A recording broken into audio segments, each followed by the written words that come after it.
ada ciri lagi, yaitu menomorsatukan yang dicintai, bahkan dari dirinya sendiri. Kata Syekh Abdul Qadir Jailani, para wali Allah itu senantiasa tidak memiliki kecenderungan hati kepada makhluk, karena cintanya hanya Allah saja. Mereka ini seperti orang peka, tuli, buta.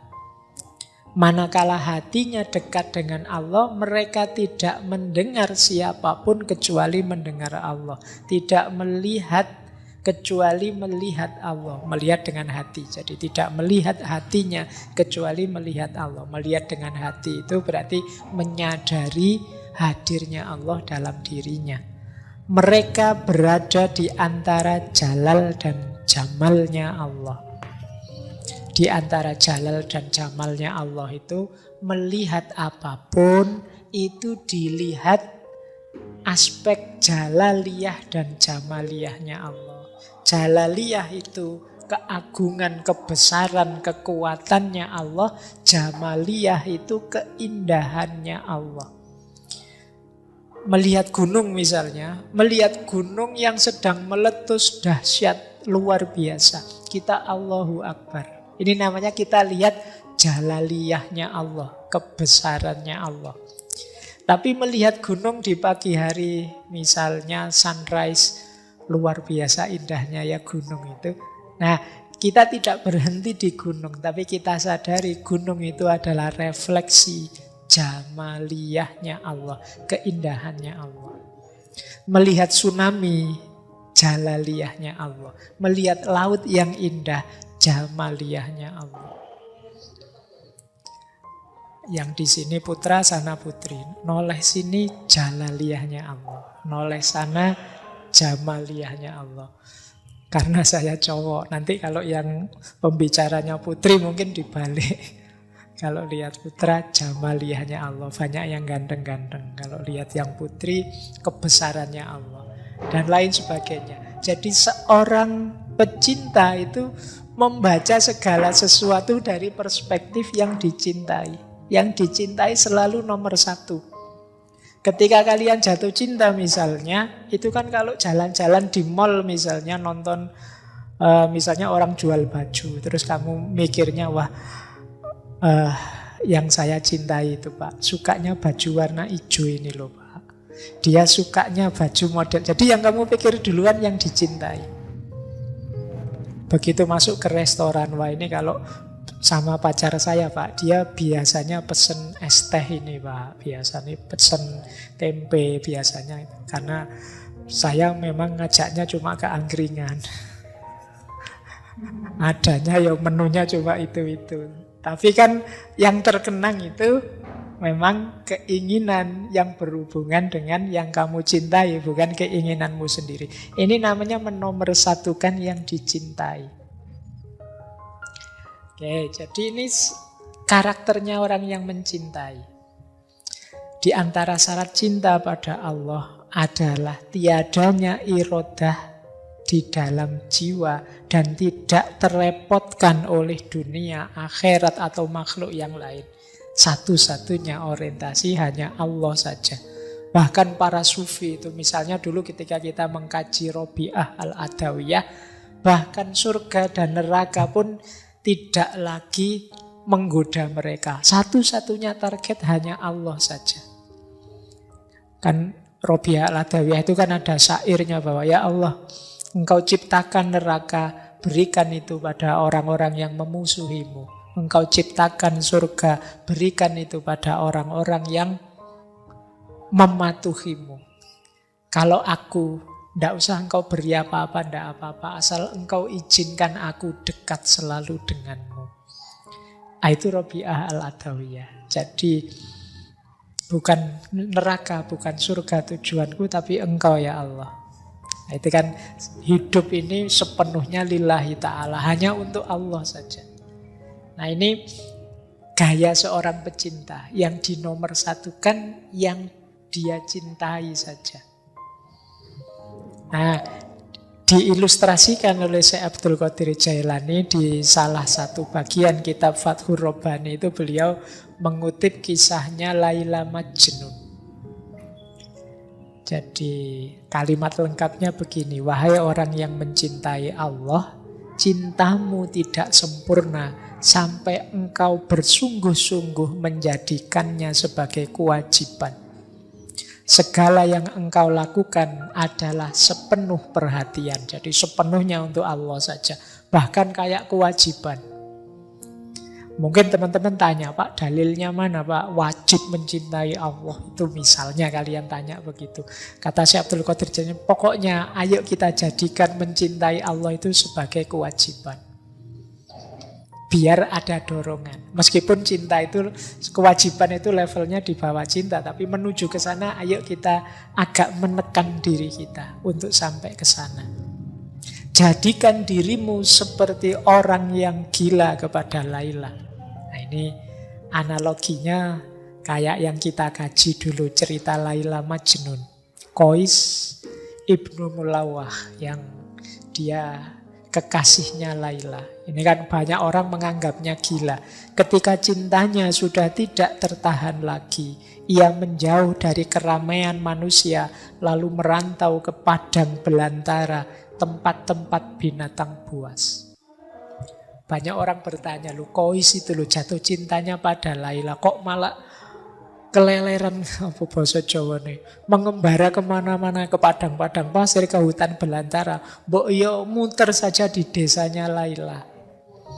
Ini sebenarnya analogi, saya sering bilang ini kisah ini analogi cinta ilahiyah, cinta kepada Tuhan. Jadi kalau kita cinta pada Allah, ada satu hal yang harus kita jalankan, namanya uzlah, menyendiri untuk bersama Allah. Makanya Qais itu ke padang-padang pasir, ke hutan-hutan, dalam rangka berdua saja dengan yang dicintai. Ini sebenarnya simbolisme dari uzlah. Ia menjauh dari keramaian manusia, mengasingkan diri, menjauh dari pujian atau celaan manusia. Padahal pembicaraan manusia tentang Qais itu selalu berisi olok-olokan saja.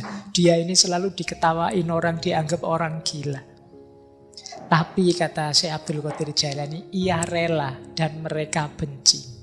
Dia ridho, tapi banyak orang yang membenci dia dengan cintanya. Nah, satu ketika ada yang bertanya kepada Qais ini, siapa kamu? Dia menjawab, Laila. Dari mana asalmu? Dari Laila. Kemana tujuanmu? Laila.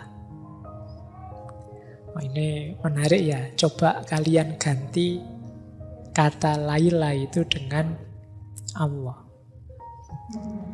Oh, itu nanti klop dengan beberapa pandangan para filosof. Hakikat diri kita.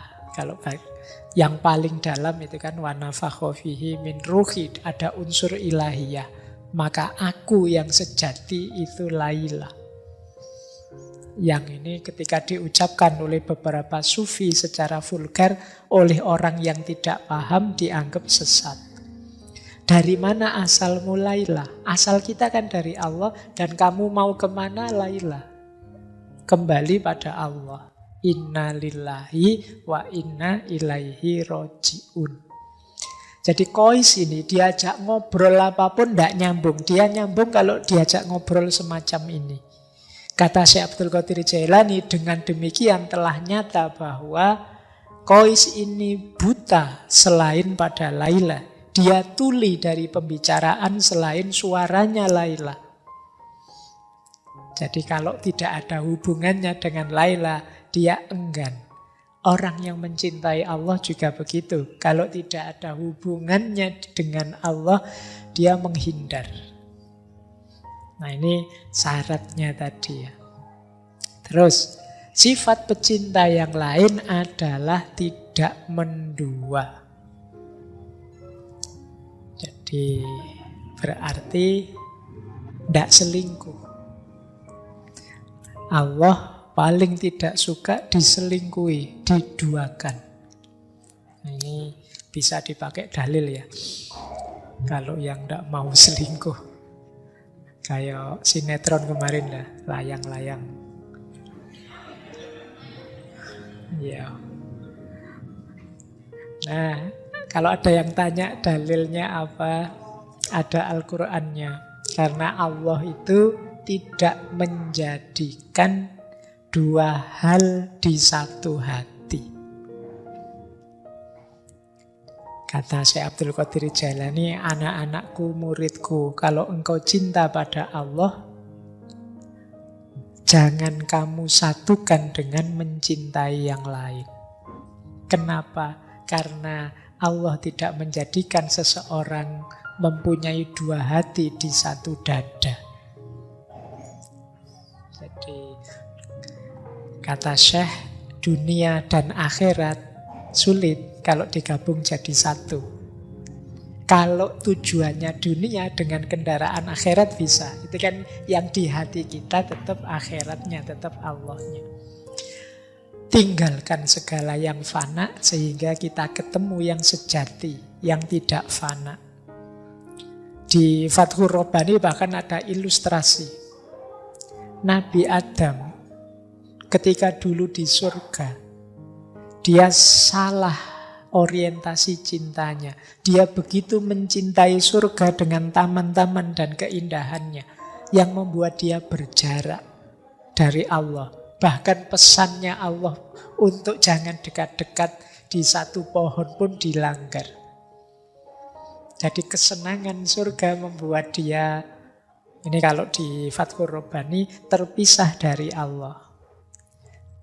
Dia memisah antara Allah dan surga. Akhirnya apa? Merasakan kepahitan, diusir dari surga, diuji memakan buah terlarang. Akhirnya terpisah dengan Ibu Hawa dalam waktu yang tidak pendek.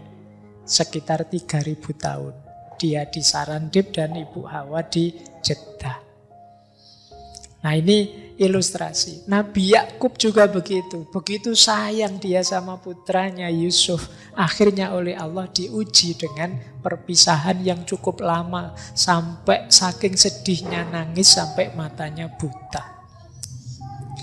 Jadi maka para pecinta jangan mendua. Bukan berarti saya nggak mencintai Hawa di Adam, atau berarti nggak mencintai Yusuf di Nabi Yakub. Enggak, cintailah, tapi jadikan itu jalan untuk menomorsatukan Allah. Di hati kita tetap harus Allah saja.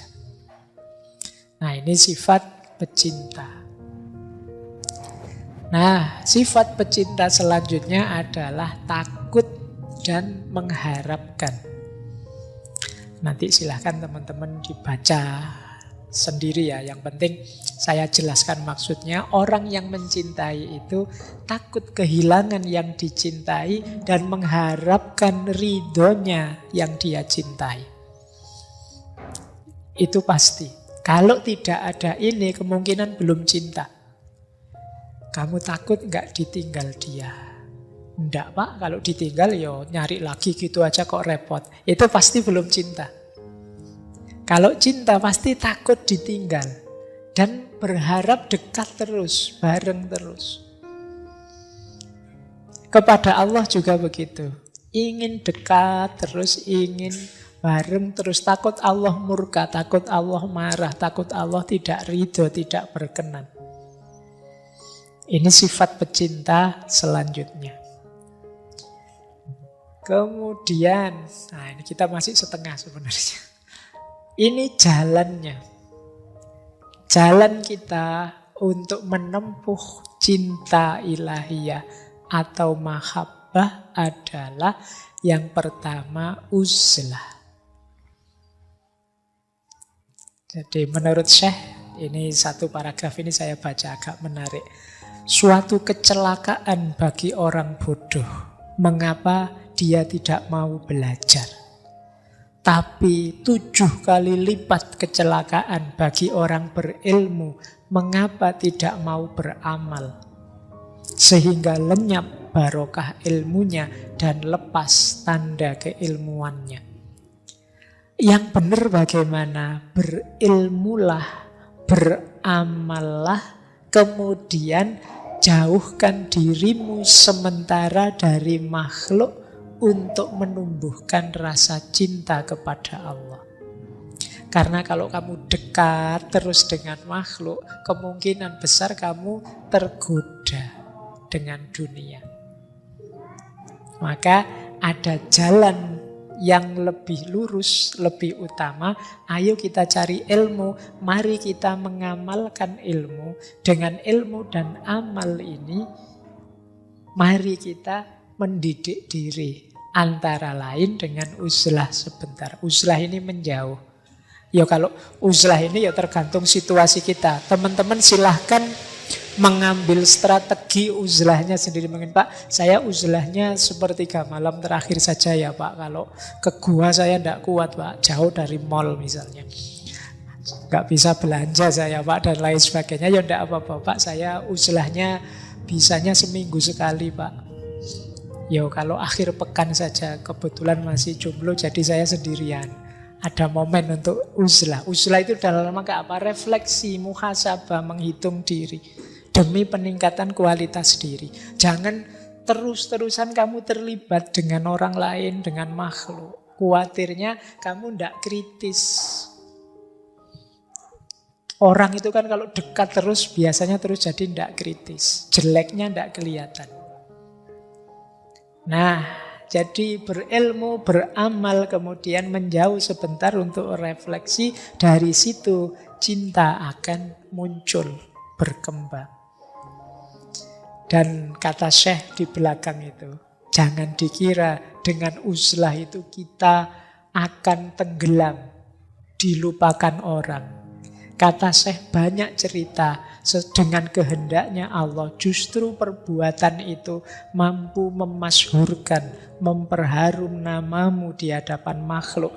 Bahkan semakin menambah bagianmu. Kadang-kadang kan kita heran.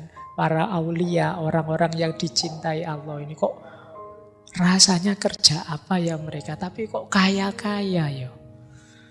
Kok selalu seolah-olah datang sendiri rezekinya. Mereka masyhur, terkenal, banyak orang ngerti tanpa harus bikin akun Instagram, YouTube, dan lain-lain. Mengapa? Ridho Allah, perkenan Allah, dengan kehendaknya Allah. Kalau Allah menganggap bahwa kemasyhuranmu bermanfaat bagi umat, insya Allah akan ditakdir masyhur, harum nama demi kemanfaatan makhluk. Kalian tidak usah sibuk mikir itu. Sibukmu adalah memperbaiki diri, mencintai Allah setulus mungkin. Jadi rumus pertama uzlah. Rumus kedua ridho, apapun ketetapannya. Orang yang dicintai Allah tentu rela atas ketentuannya, tidak memerlukan pertolongan dari selain Dia. Baginya kepahitan seorang fakir adalah kenikmatan. Ridho kepadanya dan merasa nikmat jika bersamanya.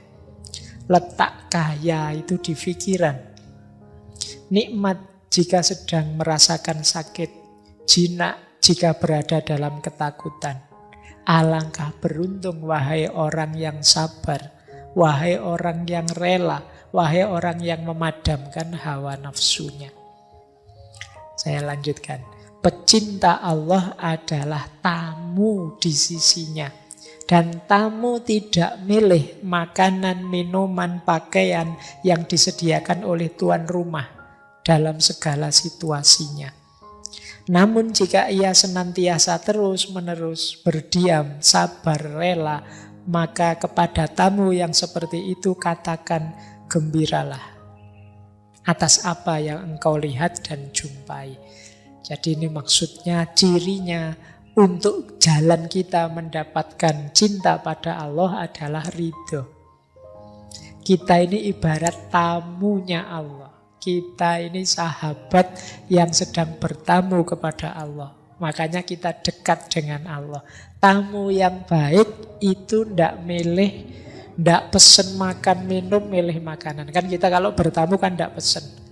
Wah, saya bertamu siang-siang nih haus, saya minta es teh 2, es teh, kan tidak begitu. Terserah saja tuan rumah ngasih apa, aku ridho, aku rela. Ini menunjukkan kita sayang pada yang kita tamui, yang kita dekati. Dan percayalah yang kita tamui itu, kalau dia sayang pada kita, karena ini Allah pasti sangat sayang pada kita, yang diberikan pasti yang versi terbaik untuk kita. Meskipun karena keterbatasan-keterbatasan kita, mungkin kita sering kurang bisa membaca versi terbaik ini. Kadang-kadang kita membacanya dianggapnya itu siksaan, dianggapnya itu ujian berat, padahal mungkin manfaatnya banyak. Kayak kita bertamu terus disuguhi jamu misalnya, itu kan bagi kita, wah, orang bertamu kok disuguhi jamu, ya ini dianggap kita orang sakit, apa pahit loh, itu ndak enak diminumnya. Kita ndak sadar bahwa disuguhi jamu itu nanti selesai bertamu kita akan segar luar biasa. Daripada kita disuguhi teh yang sangat manis, yang nanti begitu pulang nanti gula darahnya naik misalnya, dan lain sebagainya ilustrasinya. Maka ridhoi saja, relakan saja apapun pemberian Allah. Nah, jalan mahabbah yang lain adalah ibadah. Jangan lupa Syekh Abdul Qadir Jailani itu selain sufi juga faqih. Jadi beliau madhab Hambali. Bahkan ada yang bilang beliau ini pernah jadi mufti di Mesir. Nah, kata Syekh, jika ibadahmu benar, pasti Allah mencintaimu. Itu yang engkau rasakan di hatimu, yang membuat hatimu mesra bersamanya. Takorrub pun tanpa disertai susah payah, dan engkau tidak merasa kesepian karena Allah bersamamu. Lalu engkau terus-menerus ridho kepadanya dalam segala hal. Bahkan andai saja dunia ini terasa sempit dan peluang-peluangnya tertutup bagimu, engkau merasa Allah yang maha luas tetap bersamamu. Jadi orang yang mencintai itu, jalur yang diambil adalah jalur ibadah, pengabdian total sepenuhnya kepada Allah. Jadi kalau ada yang nganggap wah sufi itu sudah tidak sholat lagi, tidak ibadah lagi, tidak. Di hampir semua sufi yang sering kita lihat itu selalu menyarankan tidak meninggalkan syariat ibadah. Jika ibadah kita benar, insya Allah Allah mencintai kita. Kalau Allah mencintai kita, pasti akan ada efek positifnya dalam hidup kita. Pasti akan terasa. Kebaikan-kebaikan akan kita lakukan, takorub yang kita lakukan itu akan berjalan tanpa susah payah. Kita tidak akan kesepian lagi. Kita akan lahir ridho pada Allah. Tadi kan kita disuruh ridho. Kalau kita aktif dan semangat beribadah, di antara keistimewaan yang dianugerahkan Allah adalah ridho dan juga kelapangan hidup. Nah, ini jalan ibadah. Saya lanjutkan. Nah, jalan lain mahabbah adalah bagaimana kita jadi rahmat bagi sesama. Jadi berarti apa? Kalau kita sudah mencintai Allah, jalan yang lain untuk menumbuhkan cinta Allah pada kita adalah mari kita bekerja, kemudian mengambil manfaat dari kerja kita, membantu fakir miskin, menjadi rahmat bagi sesama. Ringkasnya, mari kehadiran kita bernilai positif, kontributif pada sekeliling kita. Jangan hanya kita seneng-seneng gembira karena kedekatan kita pada Allah, kita juga harus peduli sesama. Kita juga harus ikut bersama-sama ngajak mereka, ngajak yang lain untuk juga dekat dan mencintai Allah. Berarti hadir kita jadi rahmat bagi sesama. Kata Syekh, beliau mengutip sabda Rasulullah, manusia itu adalah keluarganya Allah. Dan manusia yang paling dicintai Allah adalah yang paling berguna bagi keluarganya. Mari kita jadi orang yang paling berguna bagi keluarga kita. Siapa keluarga kita? Manusia. Semuanya saja. Ini jalan cinta. Jadi jalan untuk menumbuhkan cintanya Allah pada kita dan cinta kita kepada Allah. Nah, jalan yang lain adalah melakukan segalanya demi dan untuk Allah.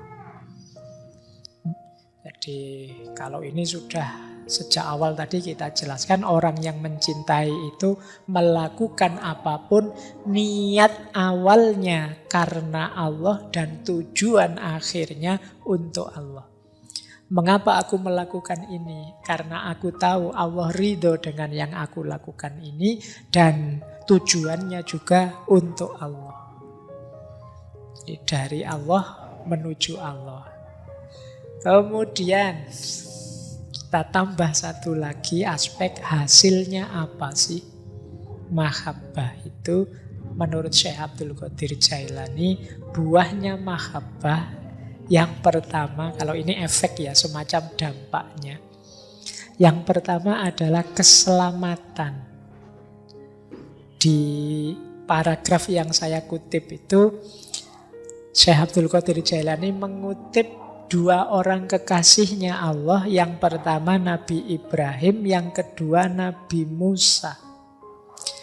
Nabi Ibrahim diselamatkan oleh Allah ketika Allah berfirman pada api, jadilah dingin dan menyelamatkan.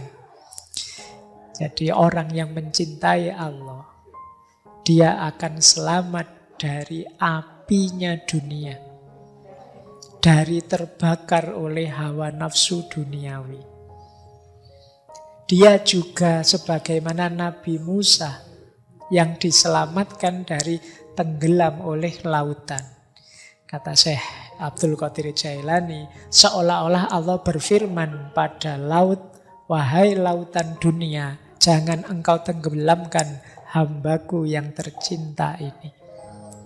Jadi di antara dampak itu ya teman-teman tidak usah terlalu fokus ke sini. Insya Allah nanti Allah turun sendiri menyelamatkan kita kalau kita mencintainya. Sebagaimana Ibrahim tidak menyangka ternyata api tidak bisa membakar dirinya. Sebagaimana Nabi Musa tidak tahu sebelumnya bahwa tongkat itu bisa membelah laut. Allah menyuruh memukulkan tongkat, ya dipukulkan saja. Ternyata lautnya terbelah. Itu Nabi Musa juga tidak diceritai oleh Allah sebelumnya. Jadi tidak terbayang. Nabi Ibrahim juga begitu. Tapi keimanan, keyakinan, dan kecintaan mereka pada Allah yang membuat mereka mantap. Dan akhirnya ada buah dari kecintaan itu, yaitu keselamatan. Nah, terakhir buahnya mahabbah apa? Ketika kita mencintai Allah, timbal baliknya tidak hanya Allah mencintai kita, tetapi sesama kita dan alam semesta pun akan mencintai kita. Kata Syekh Abdul Qadir Jailani, taubatlah padanya atas luka dosamu. Mendekatlah padanya dengan menjalankan kewajiban dan menjauhi larangannya. Tinggalkan dosa-dosa lahir dan batin. Berbuat baiklah yang nyata, karena itulah yang bisa mengantarmu ke pintunya, mendekat padanya, lalu dia mencintaimu, dan cinta itu membuatmu bisa cinta pada sesama. Rasa cinta padanya akan membuahkan cinta pada sesama makhluk. Dan pada gilirannya, bila Allah dan semua malaikatnya mencintaimu, semua makhluk pun mencintaimu. Jadi ketika kita mencintai Allah, Allah mencintai kita. Semua makhluknya pun pada gilirannya akan mencintai kita. Meskipun nanti di kalimat terakhir Syekh Abdul Qadir Jailani menyebut kecuali orang-orang yang kufur, yang ingkar, dan orang-orang yang munafik, yang palsu. Karena orang-orang ini ada pada gelombang yang berbeda. Mereka tidak ada di frekuensi kita, tidak selaras. Jadi energinya tidak selaras, tidak sama. Makanya dia sulit. Mungkin orang-orang yang palsu, yang munafik tadi justru benci melihat kita dalam cinta. Nah, terakhir, waktunya sudah jam 10 nanti. Ada satu bagian yang saya senang dari Syekh Abdul Qadir Jailani tentang cinta ini. Saya baca lengkap untuk menutup sesi kita malam hari ini. Ini peringatan pada anak-anak muda. Wahai anak-anak muda, kan yang malam hari ini yang hadir insya Allah muda semua, kecuali yang tidak. Yang tidak termasuk saya. Wahai anak-anak muda, waspadalah. Jangan sampai Allah melihat di hatimu ada selain dirinya. Nah, jangan sampai ada bibit-bibit cinta selain dirinya. Ya paling tidak malulah. Waspadalah, jangan sampai Allah melihat di dalam hatimu ada rasa takut kepada selain dirinya. Ada harapan kepada selain dia. Dan ada kecintaan kepada selain dia. Hendaklah engkau berusaha membersihkan kalbumu dari selain dirinya. Hendaklah engkau tidak memandang kemudorotan ataupun manfaat kecuali itu datang dari Allah belaka. Engkau selalu dalam rumahnya dan menjadi tamunya. Wahai anak muda, ingatlah bahwa segala sesuatu yang engkau lihat adalah wajah-wajah yang palsu. Dan yang engkau cintai adalah cinta yang semu, yang bisa membuatmu mendapat hukuman kalau tidak hati-hati. Jadi ini cinta dunia. Cinta yang benar dan tidak akan mengalami perubahan adalah cinta kepada Allah. Dialah yang seharusnya engkau lihat dengan matamu. Itulah cinta orang-orang siddiq yang dipenuhi limpahan keruhanian. Mereka tidak mencintai hanya dengan keimanan, tetapi juga dengan keyakinan dan kesaksian. Hijab atau tirai mereka tersingkap sehingga mereka bisa melihat perkara-perkara yang tersembunyi. Engkau melihat apa yang tidak mungkin dapat mereka jelaskan. Jadi orang-orang yang mencintai Allah ini, mereka ini terbuka hijabnya. Dia tahu banyak rahasia sehingga mereka sendiri kadang mengalami karomah-karomah anugerah dari Allah. Kita melihat dari mereka kadang-kadang hal-hal yang tidak dapat dijelaskan.